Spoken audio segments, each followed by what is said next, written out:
Hey Joe Pro, we're back here at the Schlegel's Bike Shop, and a lot of you asked questions about getting trainers, indoor trainers, if it's wet and cold, if your winter stuff's all dirty and haven't washed it, or you're maybe just wanting to stay inside because you're wussing out a little bit. How can you use a trainer? What's the best one to get? Steve, thanks so much for joining us again today. And man, you got some options here on the wall. So if I'm trying to get used to using a trainer, what are those different options? Well, there's a lot of them, and one other thing I want to add on to that a little bit. So we also saw a spike in sales in these trainers during the summer months. Oh, really? So 100-degree temperatures, maybe you don't want to get outside if you're not acclimated. Okay. Real important there. Or finally, if you just want a good controlled workout. So you get out there, you're not having to deal with traffic, you're not having to deal with the dog walkers at the lake. You know, you can basically get a really quality workout and repeatable workout. So that's another good reason to have a trainer that you can kind of pull out for your good. And real quick then, if you're using a trainer, are you on there for the same amount of time you typically be out for a ride, or how do you do a workout on a trainer? You know, I would say a lot of us would probably argue that the trainer time is a lot more intense. Okay. There's very little coasting involved, so you can really get I think a really condensed quality workout in a short period of time. Okay. In fact, you'll see a lot of these DVDs up top here. A lot of our trainers will come with a DVD to begin with. It's almost like being in a spin class. Okay. It's basically taking you through a full interval workout, so it's a great way to... So like you go really hard, then you back off, and back and forth, up out of the seat, in the seat, that kind of stuff. Right, doing some different drills depending on what your goals are. Okay. So yeah. Very cool. All right, what do we got here? Well, a lot of it's going to depend on a couple factors. Budget, of course, is real important. Yeah. So that's always my most important thing. Absolutely. So we've got stuff starting at $149 for basic wind trainers, we call it. Okay. Right here on display, we go all the way up to $399. So what's the difference between as you're going up through the ranks? Well, predominantly there's going to be a couple different types of resistance. So on the very basic end of things, you're going to get what we call a wind trainer.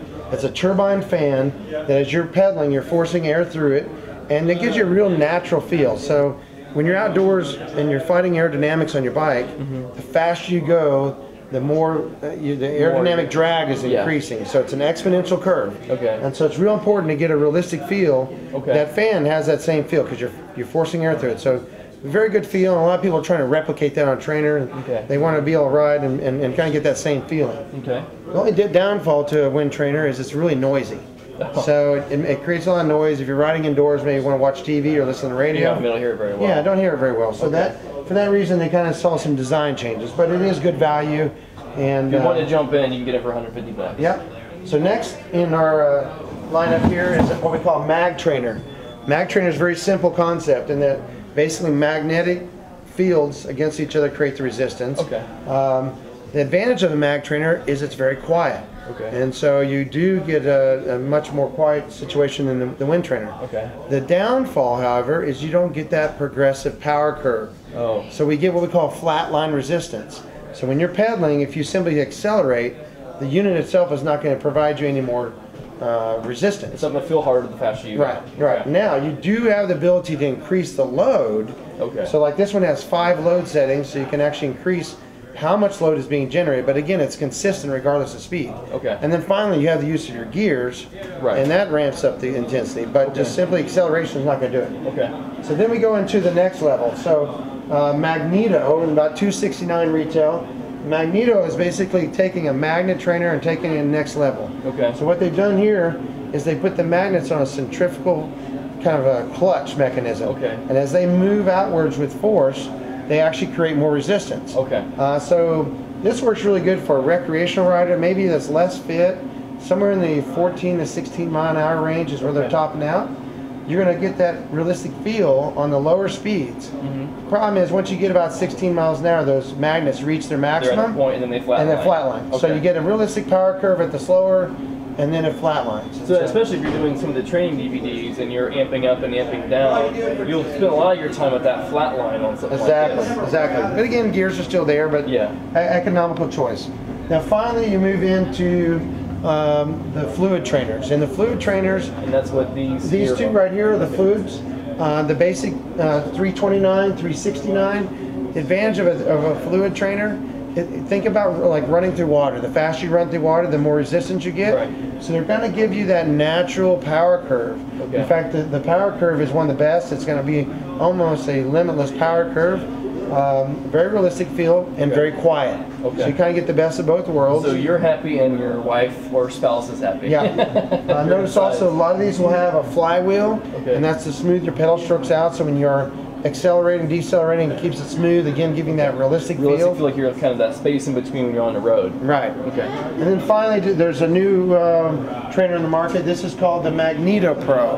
And so working on the same concept that we had here, Okay. but the difference is they've actually using stronger magnets, and they've created a better mechanism with a higher, heavier duty flywheel. Okay. This one is ideal for someone that's maybe sharing a trainer with a spouse. Maybe you're at one fitness level, she's at another. This has 4 different settings. So it has a spin setting, which is very, very easy. Okay. Just kind of sit and spin, as we would say. It's got a road setting, which would be kind of replicating just being on a flat road, an interval setting, and then a hill climbing setting.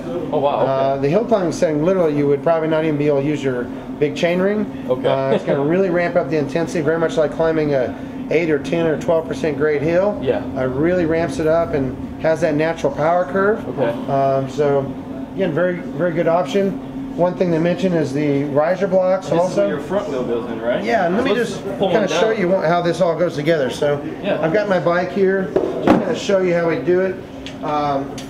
One key point is I've already changed out the rear skewer. So the skewer here is designed to fit in the trainer. A lot of times when you buy the trainer, it's going to come with it. I can basically just take my bike, kind of back it up into here. I'm going to basically place one in the skewer in here, settle the other one on this other side here. This one has kind of a quick mechanism here. You clamp it tight. You want to make sure that your big gap here is kind of right in line with the kind of the axle mechanism there. We just clamp it out, and once we get it good and tight, we're going to hit our lock mechanism on this one. And then finally, we're going to push up our resistance unit up against the tire. And you're good to go there. And last thing is we got a front wheel block. We'll make sure the bike is leveled or even slightly elevated. Find if you get the front end up, it takes a little pressure off your hands and your feet. Very cool. Well, thank you so much, Steve, for walking us through trainers and getting it even plugged in there. And man, I really appreciate you taking the time. You're welcome. Joe the Pro.